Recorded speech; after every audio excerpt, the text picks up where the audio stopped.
আল্লাহ, এখানে অ্যাক্সিডেন্ট হয়েছে। ভাই মাইরেন না, থাক মাইরেন না, আস্তে, উনার পায়ে পুরো ভর দিয়েন না, এখনই উনার পায়ে পুরো ভর দিয়েন না।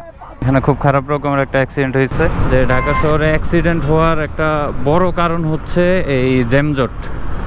এখন অনেকেই বলতে পারেন যে জ্যামজট থাকলে তো গাড়ি চলেই না, তাহলে অ্যাক্সিডেন্ট হবে কীভাবে?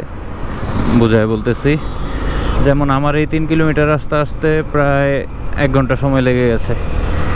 যেখানে এই 3 কিলোমিটার রাস্তা জ্যাম না থাকলে 2 থেকে 3 মিনিটের রাস্তা ছিল এটা আমার জন্য। তাহলে আমি 3 মিনিটের রাস্তা 1 ঘন্টায় ওইখানে জ্যামে বসে আছি।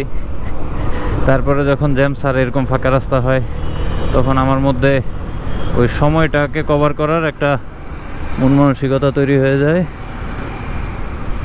আল্লাহ, এখানে অ্যাক্সিডেন্ট হয়েছে।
ফোন নাম্বার দিয়ে আপনার এই ক্লাসের টাকা ভাই, আপনারা কেউ যদি বড় ভাই থাকেন তাহলে আমাদের সাথে আছে।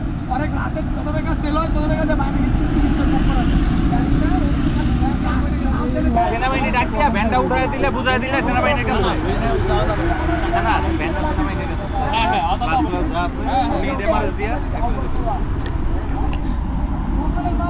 কোন পায়ে ব্যথা হয়েছে ভাই? দুটাই এমনি এমনি পাল্লা হইতে পারেন একটু দেখি তো, এমনি এমনি না এই কিছু হয়নি, যাক মেজরিটি কিছু হয়নি। আমিও ভয় পাইছি। সবচেয়ে বড় সেন্সিটিভ এখন জায়গা হয়ে গেছে মোটর বাইকদের জন্য। এইটা করে আমি আরো ভাবছি বাস টাস মনে হয় সকালবেলা হয়েছে, আমি চলে গেছি ওখান থেকে আবার ঘুরে আসলাম। ভাই মাইরেন না, থাক মাইরেন না, ভাই মাইরেন না, থাক মাইরেন না।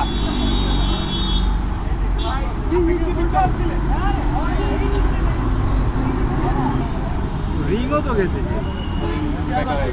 মানে কি বাকি হয়েছে সকাপ পান।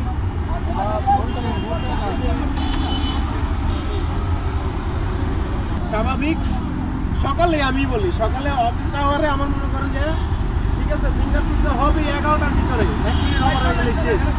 তো সেজন্য এখানে আমি গাড়ি 100 টাইনে নিউ না না একটু ধৈর্য দাঁড়া না, হঠাৎ করে তো চাপ কাপ খাইবো। বলছি কথা শুনতে পাচ্ছেন? আমি কথা বলছি আমার ভাইকে আস্তে, উনার পায়ে পুরো ভর দিয়েন না, এখনই উনার পায়ে পুরো ভর দিয়েন না। এই শৈলের ওয়েটটা নেন।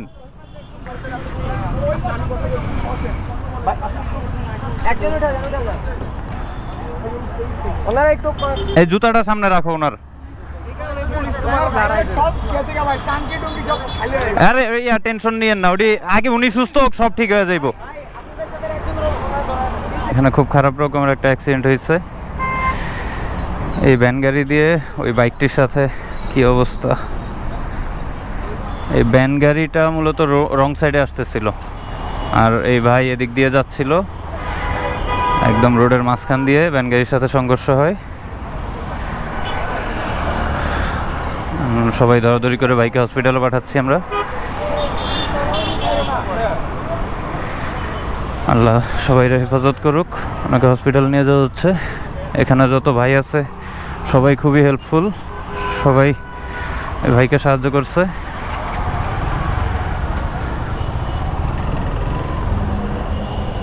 অ্যাক্সিডেন্ট এখন এতটা কমন হয়ে গেছে যে বাসা থেকে বের হলেই, মানে বাসা থেকে মেন রোডে উঠলেই 2-1টা অ্যাক্সিডেন্ট রাস্তায় দেখাই যাবে। এই গত 2 দিন আগেও আমি এই রোড দিয়ে আসতেছিলাম, কাওলাতে একটা অ্যাক্সিডেন্ট হয়েছে। আমি আমার ইউটিউব চ্যানেলে, ইনস্টাগ্রামে ভিডিও আপলোড করছি অলরেডি। এখন আবার সেই একই রোডেই কুর্মিটল হসপিটালের সাথেই অ্যাক্সিডেন্টটা হয়েছে।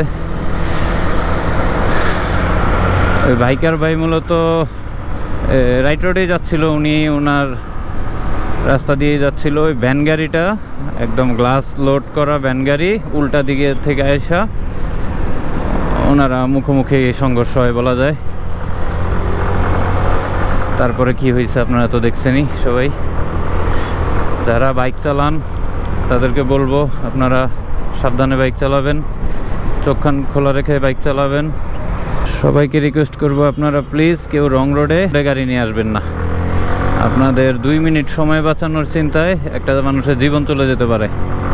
এই যে ওই ভ্যান গাড়িওয়ালাটা ক্যান্টনমেন্টের ভিতর দিয়ে যায় নাই, ভাবছে ওনার একটু সময় বাঁচবে, উনি মেন রোড দিয়ে রং রোডে যাওয়ার চেষ্টা করছে, আর এই দুর্ঘটনাটা ঘটে গেল।